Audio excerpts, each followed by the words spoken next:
Hey guys, um, I'm Amber Beneke. I'm a director here at Pampered Chef, with Pampered Chef, I guess. And I just wanted to share some things with you guys.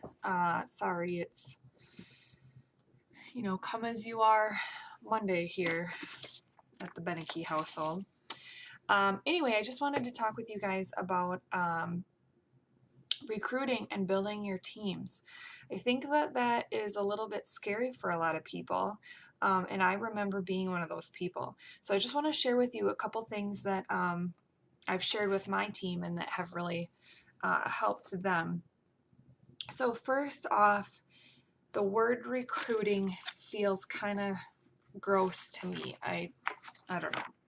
I just don't like that word because I think it automatically brings a lot of negative thoughts just automatically. So I like the word inviting or sharing. And when you start to think of it like that in your mind, I think that automatically changes it a little bit.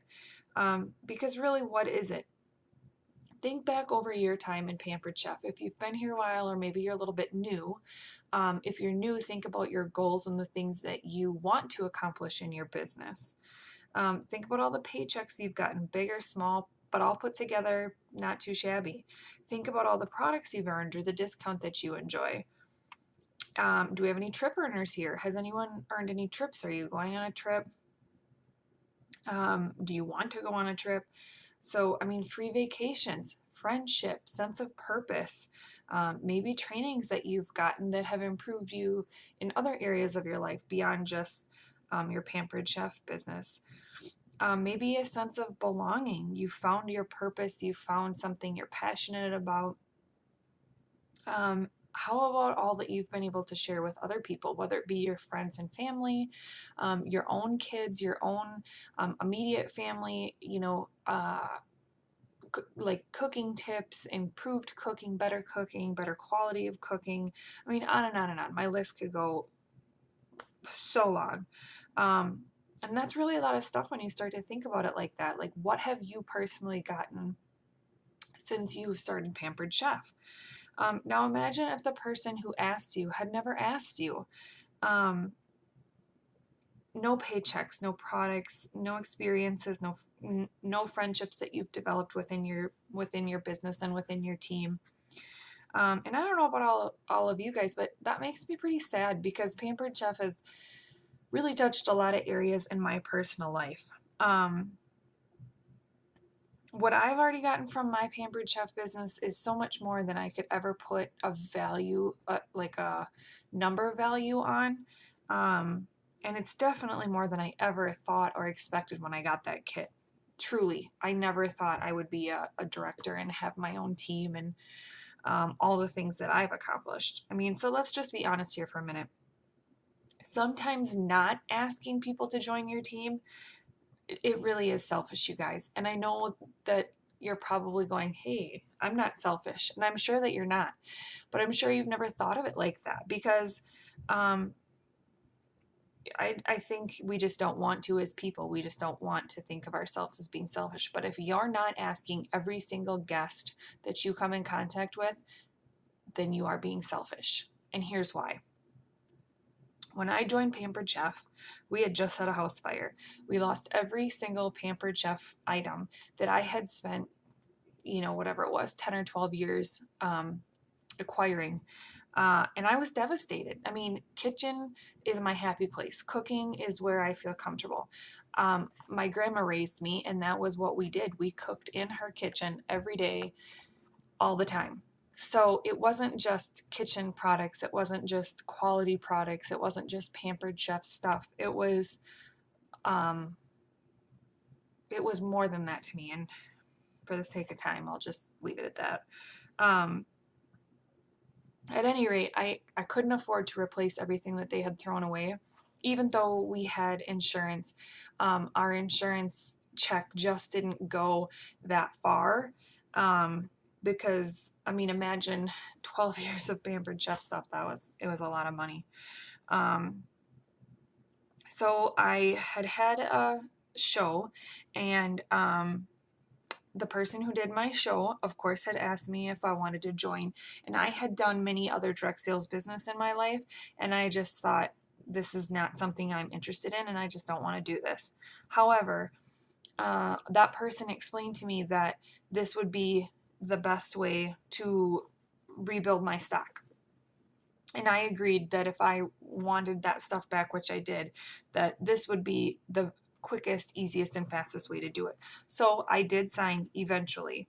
Um, and I did that. I built my stock back up, and I was happy with that. I had accomplished what I set out to accomplish, and I didn't really do much with it. I kept my website active, and I maintained enough throughout the years. And fast forward to January 2017, my husband has MS, and he had just had another really bad attack. The medication he takes for MS, he has to do self injections a few times a week. And in January, I had 12 kids in full time daycare. I was in my third trimester with our fourth child, and he had just had another attack and was no longer able to work. And the doctor said probably he won't be able to return to work. At the same time all of that was happening, our insurance company had sent us a letter saying that they were no longer going to be paying for his MS meds, and they were $7,000 a month. And I knew he had to have those meds, but I'm an above knee amputee. I was already pregnant, and I was already working a lot doing full-time daycare. There was just no way I could get another job. So I looked at my Pampered Chef, which I hadn't looked at in a long time, and I had just lost all of my career sales. I was just shy of 15,000 in career sales, which gives you the next increase in commission. And I was very bitter, and I was very angry. So I was essentially starting back at day one, no career sales. I hadn't had any training or really any contact with my team at that point. And I was in desperate drive mode. I needed to make this work. And I just thought, what do I have to lose? So I picked it up and I ran with it. And in 3 months, I promoted to director. I hit my 15,000 in sales, I think around the same time. I earned my trip. I finished out the year hitting 50,000 in sales, career sales. So many things happened. And I don't tell you this to brag, but just to explain to you that, our situation at that time was incredibly dire. And I couldn't have gone out and gotten a part-time job that would have accomplished all that Pampered Chef business had accomplished in that amount of time.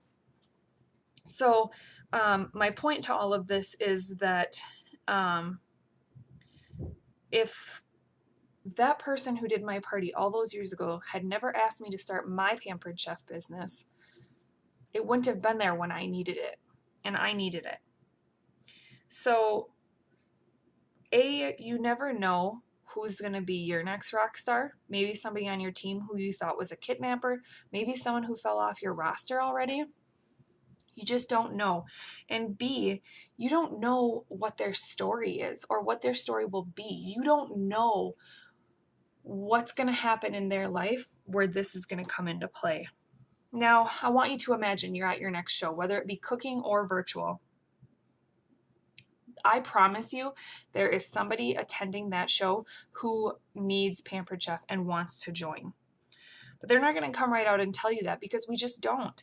And we all know why. They have a fear of many things, a fear of failure, a fear of you laughing at them or their friends laughing at them, whatever that is. Maybe it's their nerves. It doesn't really matter why. They're just not going to come right out and tell you, and that's okay. Because as Pampered Chef consultants, it is our job to ask. Truly, it is our job to be sharing this company and this business with all of our guests and customers. It's our job to share what we have found. Just, I think, as people, it is our job to share how amazing this has been. Because they deserve that opportunity just like we did, right? What if that person who wants to start their biz but is too scared to tell you is a single mom with 3 kids and she doesn't know how to pay all of her bills? What if you're doing your demo or you're putting your posts up and she's sitting there going, why did I even come? Why did I even attend this? I can't afford this stuff. I don't even know how to pay my rent. Now, in your full service close, you talk to her and you ask her the 3 questions that you should be asking everyone in your full service close. For me, those 3 questions are, do you want to start your own business? I don't say it like that. I say something like, have you ever thought about doing what I do, or, whatever. Do you want to host your own show?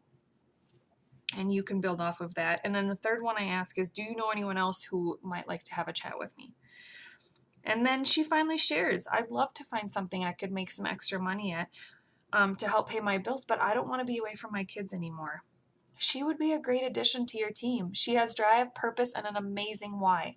And with the addition of virtual consultants, sky's the limit for her. And then imagine her life that she's paying her rent early every month simply because of Pampered Chef. Now, that would change her life drastically. I promise that would have a profound impact on her life and her kids' lives. Imagine what she would be teaching her kids. That's stuff that you don't think about when you're thinking about recruiting people, right? You don't think about all of the lives, the domino effect that one person, one time, one ask would have. And that's huge. And this is just simply because you were not selfish. You asked her, you reached out, and you got over whatever was holding you back from asking, and you asked her. I don't want to be the reason that single mom can't pay her rent. I don't want to be the reason that she doesn't pay her bills. If I have a way that would work for her, I owe it to both her and I to share that opportunity and that information with her. That's all there is to it. Now, let's talk about a few other reasons you might not want to recruit. Maybe you're afraid of hearing no. Maybe you don't know how to ask. Maybe you don't want to lead. We hear that a lot on our team. I'm so busy, I don't have time to lead a team. I don't know how to train a team. I'm just getting by doing what I'm doing, and I don't know how to teach anyone what I'm doing. Maybe you think that they will steal all of your personal business and you'll have to share it with them, and that is scary to you because you're barely hanging on. Okay, let's talk about this, you guys. Hearing no. You will hear it. You're going to hear it a lot. But that's okay. That's good, actually, because if you're hearing no a lot, that means you're asking a lot, and that means you're doing your job. You're getting the information out there, you're sharing what you have to offer with others, and that's what you're supposed to be doing. And really, you guys, they're not saying no to you, they're saying no to what you're saying. So you can change the way you say it, or you can just accept that people say no more than once before they join this biz. And I have actually changed the word no on my the slips that I take to my parties to do my drawings and stuff. I made my own and I took no off of there, and the choice is not right now, because really, isn't that what no means? It doesn't mean no, I never want to do this ever, 100% unequivocally, I'm not ever doing this. It just means not right now at this point in my life. So if you join the first time that you are asked, you are in the minority. I promise you are. But that's why I train my team to ask their hosts 4 to 5 times and in 4 to 5 different ways. It's not just, do you want to join? Do you want to join? Do you want to be on my team? It's, oh my gosh, your friends love Pampered Chef. You would be so good at this. That's planting a seed, and that's asking without asking them. That takes the pressure off. Now it's more of a conversation and it's fun, and you're developing that relationship and that bond. Ask your upline, how many of your team members, upline, directors and above, team leaders and above, how many of your recruits were long-time customers of yours? I'm talking years customers before they joined your team. It's not, no, I hate you, don't ever talk to me again. It's just, this isn't the right fit right now, and that's okay. Let's go to the next one. Maybe you don't know how to ask. Think about how you would like to be asked. Do you want to join my team? Do you want to join my team? Do you want to join my team? No. You want to have a comfortable, casual conversation with somebody about it. And that's all asking. That's all recruiting really is just having normal conversations. If you're still not comfortable with that, and it takes a long time, you guys, I was Miss Phobia. I could not do this. I practiced just like this. I recorded myself, really, and then watched my recordings back. I reached out to my other friends and I did role plays with them. Like I would be the recruiter, they would be the customer, and vice versa. I would do three-way chats with my upline to see how they talk to people about it. There's also tons of trainings out there, tons from really, really top-notch people in our business. And all you have to do is reach out to your upline and your directors and ask them to connect you with those trainings. It's a skill you will learn. You just will. The more you do it, the better you get. Simple as that. Maybe you don't want to lead. That's fine by me. And I'm sure your upline feels the same way. If you don't want to lead, guess what? I'm still here leading. I'm still doing my job, having my meetings, providing trainings, checking in with my team. And I'm going to do that for everybody no matter what. So if I have someone on my team who wants to recruit but doesn't have the time to train or lead, I'm here and I'm going to do my job anyway. It's not like as soon as you recruit somebody or as soon as you promote, see ya, you're off on your own. We don't have time for you anymore. No, it's come on, let's do this together. Let's be a bigger team. So truly not wanting to lead, that's just not a reason not to ask someone if they want to improve their life, because that's selfish and we don't want to be selfish. We don't want to be selfish. Same thing for training. Maybe you don't know how to train new people. And I agree, that is a very daunting task if you've never done it. And it feels very overwhelming. And honestly, is a reason that I didn't ask people. I didn't know what I was doing. I didn't know how to make them successful. But Pampered Chef knows this.